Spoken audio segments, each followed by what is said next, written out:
পানি বের হয় কিনা, এবং সর্বশেষ প্রশ্ন করল, আমাকে নবী মুহাম্মদ সম্পর্কে বলো, তিনি কি তোমাদের মধ্যে এসেছেন? তিনি কি মক্কা থেকে মদিনায় হিজরত করেছেন? তখন তামিম আদ-দারি তার সকল প্রশ্নের উত্তর দিলেন। এরপর সেই বিশাল দেহের ব্যক্তিটি বলল, তোমাদের উচিত নবী মুহাম্মদকে মেনে নেওয়া, এতেই তোমাদের কল্যাণ রয়েছে। এরপর সে ব্যক্তিটি তার নিজের পরিচয় দিল।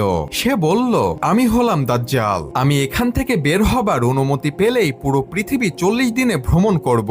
তবে আমি মক্কা ও মদিনায় প্রবেশ করতে পারবো না। আর এই সম্পূর্ণ ঘটনাটি তামিম আদ-দারি নবী সাল্লাল্লাহু আলাইহি ওয়াসাল্লামকে এসে বলেন, এবং তিনি খ্রিস্টান ধর্ম থেকে ইসলাম ধর্ম গ্রহণ করেন। অর্থাৎ এই হাদিস থেকে বোঝা যায় দাজ্জাল পৃথিবীতেই আছে এবং দাজ্জালকে একটি দ্বীপের মধ্যে বেঁধে রাখা হয়েছে।